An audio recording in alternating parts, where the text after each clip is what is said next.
All right, thank you for staying. You're watching Daybreak. Now we'll take a look at the dailies on Daybreak. We have our guest reviewer, Nelson Yakubu Omonu, publisher, Summit Post News, who joins us in the studio for perspectives on the stories. Thank you for joining us. Thank you. Thank you for having me. All right, so let's begin with the Daily Trust newspaper this morning. The lead story there says monkeypox cases rise, spread to 26 states, FCT. It has the writers that says confirmed cases highest in 6 years. Experts harp on precautionary measures. NCDC raises surveillance as states trace contacts. Lassa fever kills 168 in 25 states in 8 months. You'd also find above the lead story, 2023, INEC insists on e-transmission of results. Despite CBN warning, banks rejecting lower dollar bills. Banditry kingpin Bello Turji has embraced peace, says Zamfara State Governor. We also find below the infographs there, 6 wedding guests, 4 reverend sisters kidnapped in Katsina and Imo State. These are the stories on the front page of the Daily Trust newspaper. Okay, maybe let's take a look at some of these, other newspapers. And we'll go to Punch newspaper, which has the major story saying 578-day strikes, angry lecturers dumping varsities, ASU laments. And there are riders to the story, government's shoddy treatment pushing lecturers out of varsity system, ASU president. 70% of bright, promising young lecturers leaving Nigeria, says Unilag ASU chair. Federal government pays varsities management 170 billion and allowances others.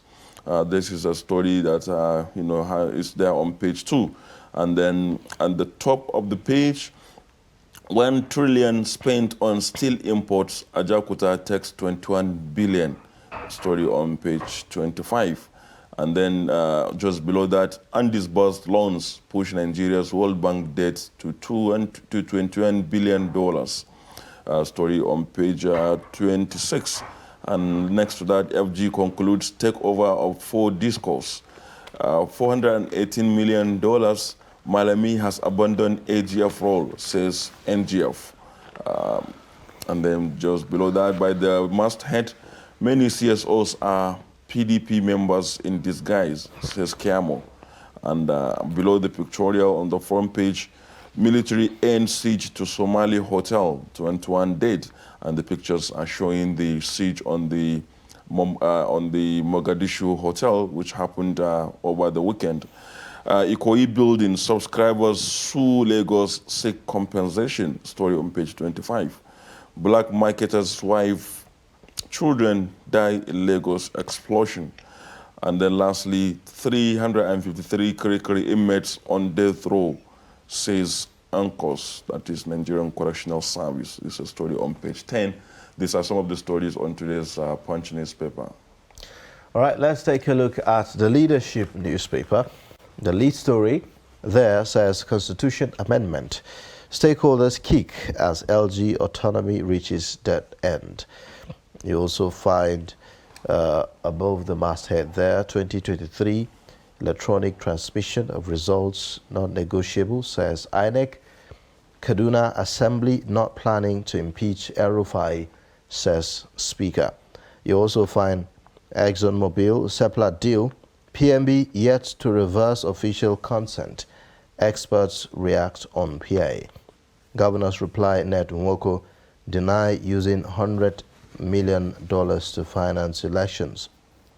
You'll also find gunmen kidnap 4 Catholic nuns in Imo, UFC boxing losses, Usman vows to bounce back, Joshua in emotional rant. You'd find at Leadership Twitter Spaces, PDP stakeholders hopeful Atiku Wike rift will end soon. These are the stories on the front page of the Leadership newspaper. Okay, the next newspaper is that we are looking at this morning is This Day newspaper. And the big story on This Day this morning says Atiku, INEC laying foundation for rigging 2023 polls with manual collation of results, says there must be strict adherence to electoral law. Commission clarifies position, insists electronic transmission of result stays. And then just below that is a pictorial showing Thanksgiving out service attended by Tambol Akpabio and others. Actually, I think in relation to the funeral of the mother of this day newspaper publisher, Mr. Ndeka Obebena, over the weekend. Below that, Okowa Ibori Omo Agege, others eulogize Olo of Wari on his first coronation anniversary. On top of the page, Oshibanjo, FG ready to resolve tariff shortfalls in power sector, tells electricity board to protect interest of ordinary citizens. BPE says 4 discos successfully taken over. And then audit query, House probes NIPC, that is the Nigerian Investment Promotion Commission, over 1 billion naira extra budgetary expenditure. Story on page 6. And below there, this the masthead, Serap tells Buhari to withdraw threat to shut down 53 TV radio stations. Story on page 10. And below that, which is the last story on the front page, $480 million. Your statement is half-truth. Governors tackle Ned Nwoko. These are stories on the front page of today's This Day newspaper. All right. And on the Nation newspaper, the lead story says electronic transmission of results stays, says INEC. The writer says no manual system next year. CSOs demand compliance with Electoral Act. You'd find PDP crisis. Wike insists on Ayu's sack, makes concessions. APC campaign, Kiamo Alake Onanuga to lead media directorate. You'd also see that there are stories on SEC seeks tax exemption for corporate bonds. My faith in judiciary unshaken, says Oyetola. You'd also see why inflation won't drop now by experts. Below the pictorial, $418 million Paris Club refund row, governors knock consultant. NGF accuses Nwoko of dishing out half-truth on $100 million gift claim. No cash diverted to fund elections in Ekiti, Ondo, Bauchi State. Attorney General Malami accused of working against public interest. These are the stories on the Nation newspaper. Okay, next we move to the Guardian newspaper, where it's, the lead story there says stranded fund, foreign airlines withdrawal to cost Nigeria $1.36 billion. And then the story has some riders. Air transport in death throes as more carriers consider exit over $464 million stock fund. Hurdles for Air Peace, SSA as South Africa restrains visas to Nigerian travelers. Stakeholders warn of losing Nigerian market to neighboring countries. Seek caution engagement with operators. And at the top of the page, 2023 election results will be transmitted electronically, INEC clarifies. Igbo Day, Ohaneze denies inviting Obi Tinubu Atiku. Monkeypox, infections, death soar. Cuba, Indonesia record high indexes. High record index cases. Impeach Buhari for gross incompetence.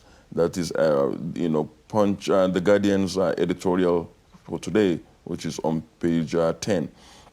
And then just at the bottom of the page, 2 days to 5G rollout, MTN claims readiness. Mafab targets January 2023. Story on page 6. And beside that, $418.9 million Paris Club refund. Governors charge AGF consultant to await appeal court verdict. Story on page 3. So these are the stories on the front page of today's the Guardian newspaper. All right. Well, that's that now for the newspaper headlines. We'll now take perspectives. We have Nelson Omono, like we told you, in the studio to give perspectives. Nelson Omono is the publisher, the Summit Post. Thank you again for joining us on Daybreak. Thank you, Ned. Thank you for having me. Well, quite interesting stories this morning. But first, I would like for us to touch on the issue of security. In Zamfara State, we are seeing that the deputy governor saying something about the banditry kingpin Bello Turji embracing peace initiative. That's progress, don't you think? Well, is progress in a way, because as the chief executive of the state, you have to employ every means to ensure that you attain peace. But technically, I think that we are surrendering our sovereignty to criminal elements. That is what they are. There's no other name to describe these people.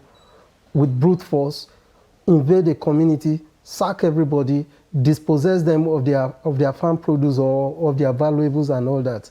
And in the end, you are rewarded with maybe chieftaincy title or government saying you have been pardoned or you have repented. But in a way, like I said before, as the chief executive officer of this, as the chief security officer of the state, you have to employ every means to ensure that peace is sustained. And we've seen, even in most some advanced countries, they have to employ some of these tactics to be able to solve problems. Sometimes, like in Afghanistan, we see that when Biden wanted to withdraw American troops, he reached out to the Taliban and say, look, guys, I'm withdrawing my men from here. Are these really examples that you really want, no, really, to cite? See, these are two. Let's look at it this way. Like I started by saying that as chief security officer of the state, the governor has the power to use every means that he thinks that will ensure peace. But on the flip side, we are technically surrendering our sovereignty to criminal elements. But whatever, it's neither here nor there. But if you ask of my personal opinion, a state should possess the capacity to deal with criminal element, because it's like you are rewarding criminality, and what this is going to culminate into is more people will be attracted to take up to arms, because they know that in the end, irrespective of the number of people they killed, carnage and destruction they visited on communities, in the end, they will just claim they have repented and then their sins forgiven. So what about the families that you have inflicted pains on? That means if sin is not punished, of course it will continue. More people will be attracted to, but that is not a finality in itself, because as a governor of a state, and whatever you think will ensure peace, of course, is another option. But on the other side, if you continue to employ that option, you are technically surrendering the sovereignty of the state to criminal elements. And in that case, the citizens don't have any say. They may come to a point where they'll say, okay, there's nothing we can do since government lacks the capacity to deal with this issue. What can the individuals do?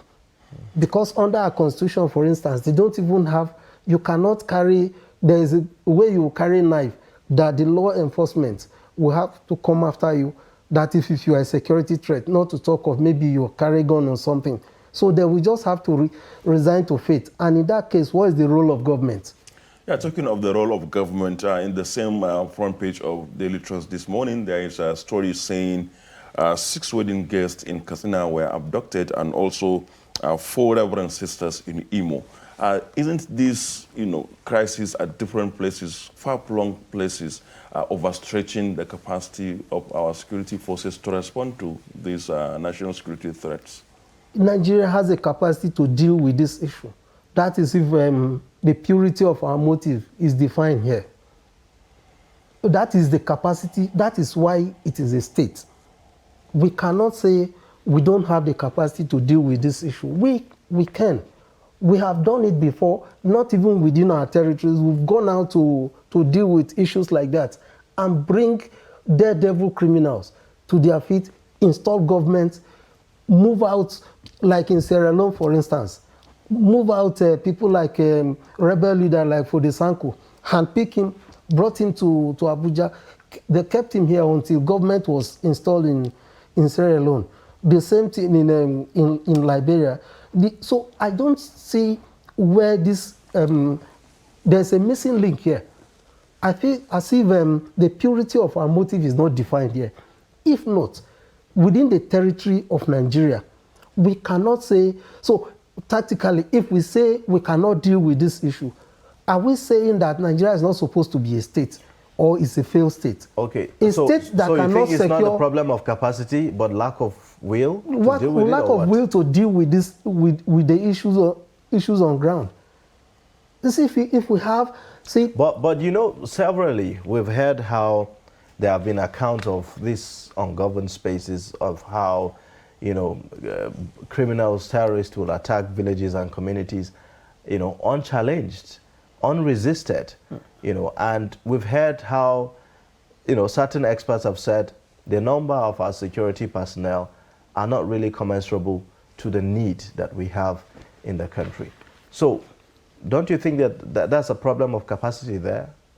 We just have to understand something, that Nigeria is not a small state. Nigeria is ranks high among Committee of Nations. And if we think that the number we have now is not enough, then there's something should be done about it. It's not a question of resources, let me repeat. It's a question of the will to deal with the issue, or the issues that confront us. See, our security men are doing their best. Some are even paying prices and all that. But let me reemphasize that the government must live up to its billing. Why you are in government is to solve problems. And at the moment, we have security issues challenging us. This is one state. If you are saying that we cannot deal with it, this is okay. Let's assume that Borno, Yobe, and the rest, they are relatively calm now. So we are faced with what is going on in Zamfara. And are we saying that we cannot quickly bring bandits to their knees?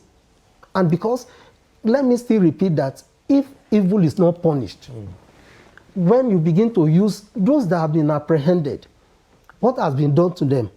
See, if evil is punished, it will, the attraction to take to crime will start reducing. All right. But our problem is that by the time one happen, we just, even the people that are arrested, we can't account for how they were treated.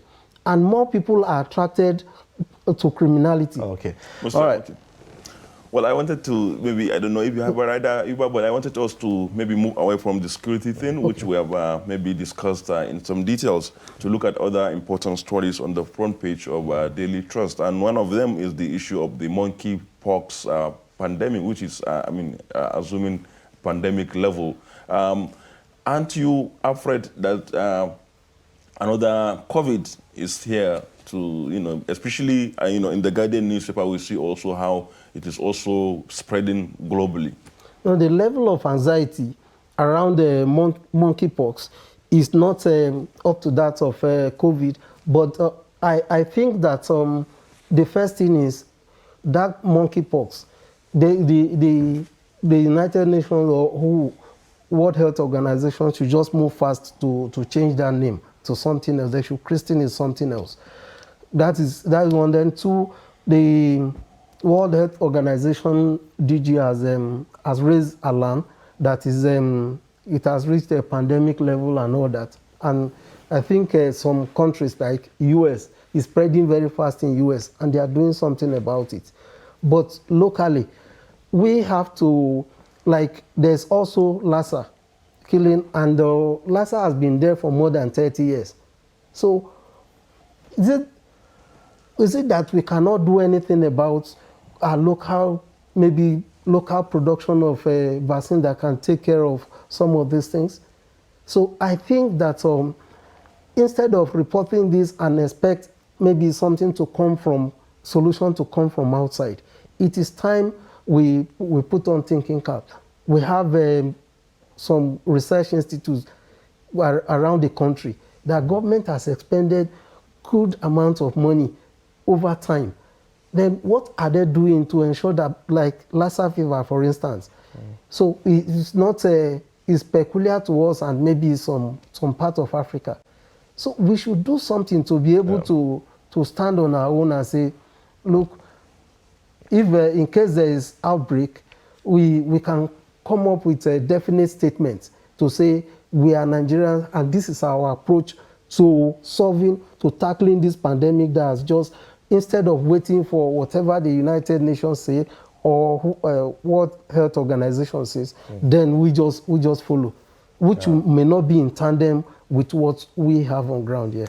All right. Now, on the leadership newspaper, we also have another interesting story talking about constitution amendment. Stakeholders kick as local government autonomy reaches dead end. So we understand that only 10 states have passed the bill. Lagos, Ekiti rejected the amendment, and 14 others are likely to follow suit. The bill requires 24 state assemblies for it to become law and order. See, that is the what do you say that is the sore point in our development. Let me even say that the insecurity we are having is directly connected to the collapse of local government system. The intention of Murentala Obasanjo was to create a government at that level that can take care of developmental issues, reflect grassroots economy. That was the original idea of it should be a third tier of government in the real sense of it, with direct allocation. If 100 million, 150 million is coming into a local economy, there are developmental issues. There are people who manual repair of roads, markets. Some people are sweeping markets. You see, maybe young men.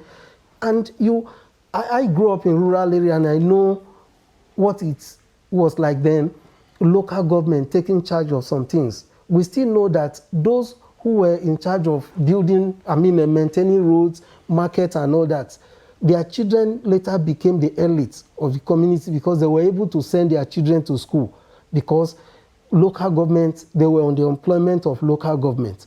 But today, what is even the local government system we're talking about? Some people somewhere that the governor will just collect all the money, put in one account, and just give them any amount in life.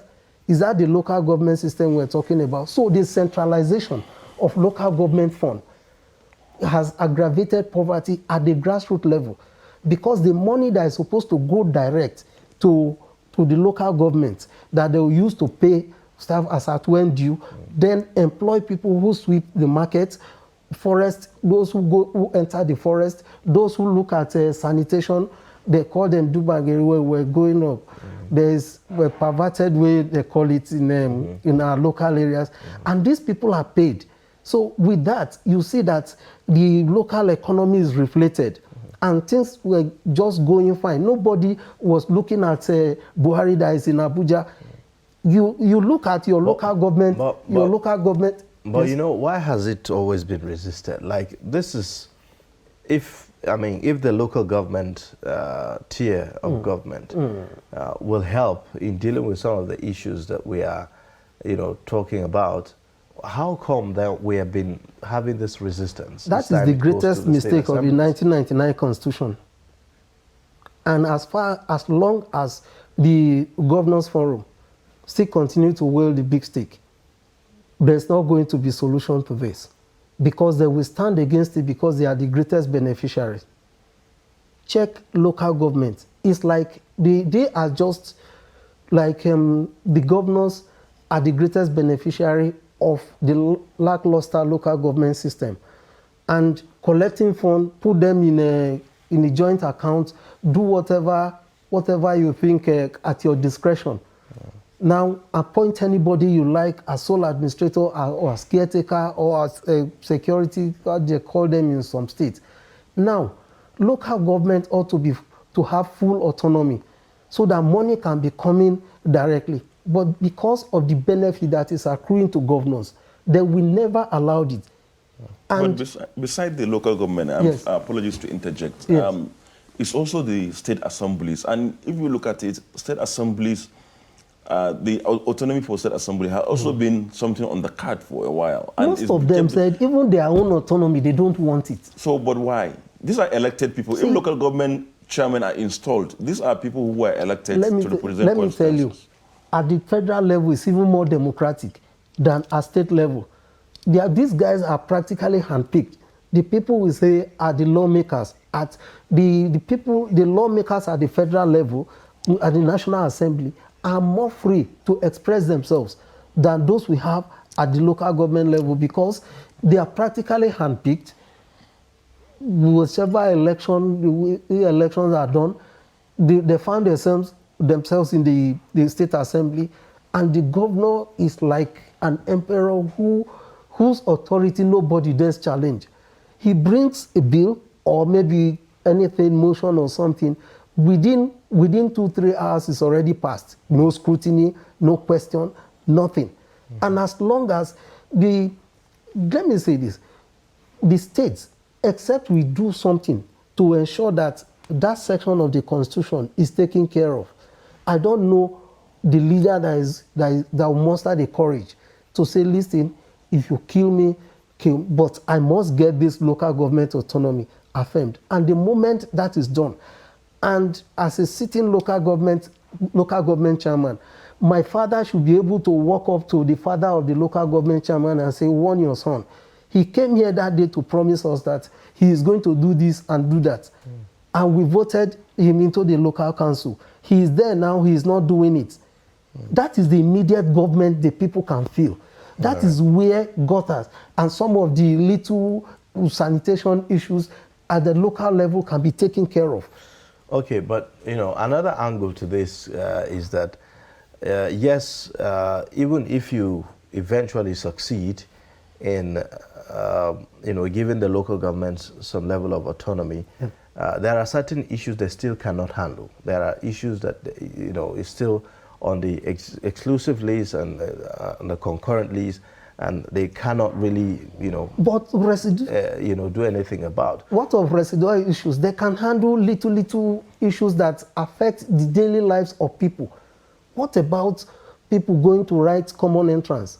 We knew how we went to write common entrance. A local government organized it and brought vehicles to carry us to go to the center, not even traveling. They came to the house to pick us to go and write common entrance.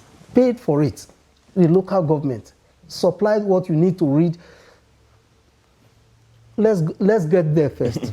Well, that's interesting, and of course, let's get there.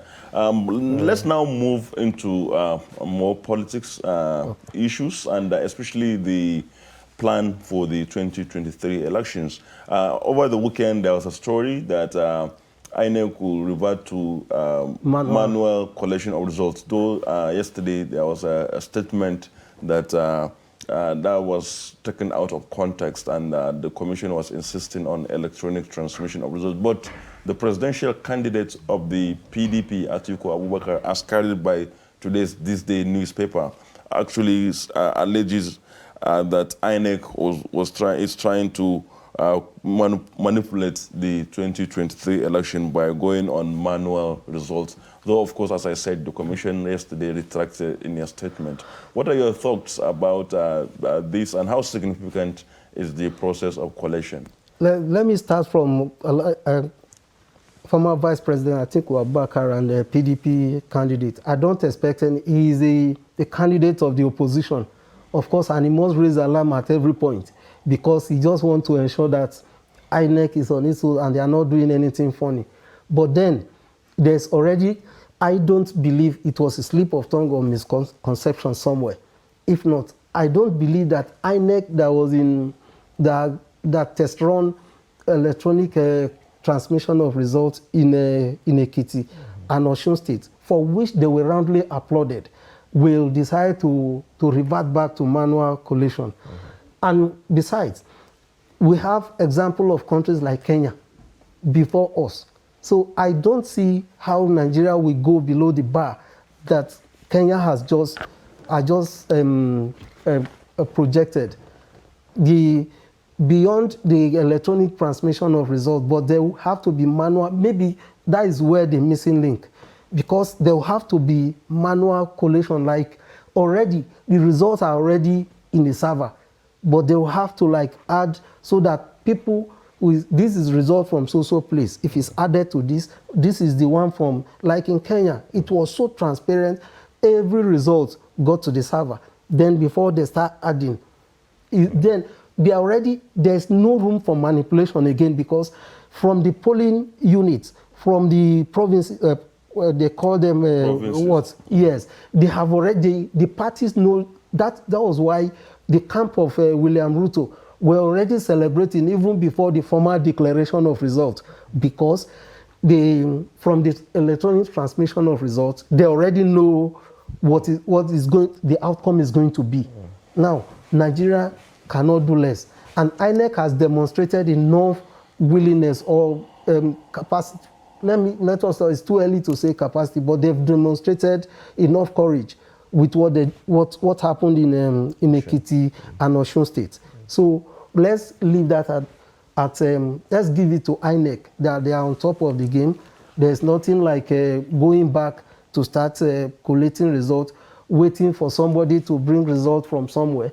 Rather, when results are already in the server, then agents can just come, or INEC officials can just come from local council or from states to come and just present result that is already known, not result that they are depending on him to tell us what is. So that is not an issue at all. All right. So let's look at another story here also on the Daily Trust newspaper. It says, despite CBN warning, banks rejecting lower dollar bills. So you find that banks are not adhering to directives of the Central Bank of Nigeria as regards, dollars, rejecting certain dollars. So sometimes they feel like the currencies are torn, or it's in lower denomination, it's it's lower and all that, so it's rejected. This is an investigation by the Daily Trust newspaper. Needless to dissipate energy on this, but let's just mention that it's still the same cycle of people doing whatever they like and they are not punished. What is CBN waiting for? If you give directive to banks, you are the regulatory body here. There should be some measure of sanction. If you default on this is what, and the courage to carry out that sanction, and it will serve as deterrent to others who will want to continue to reject dollar of lower denomination. Where do they expect those that are having $10 bill to spend it? So the CBN should just wake up. A lot of criticism of recent about CBN policies and all that, and I think Emefiele will do well to be assertive. Be on top of your game.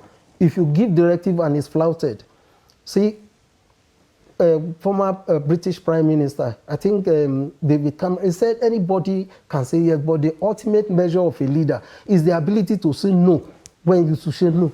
Be assertive. That is what makes you a leader. When you are supposed to mete out punishment, please do it so that it will stop others from doing it. Banks are not institutions of government. They are not regulatory bodies. They are just business outfit. They are being regulated by government institution. Then what makes the CBN an authority or an arm of government is the ability to mete out punishment where the law set out by government is flouted. Then please let me mention something quickly. Okay.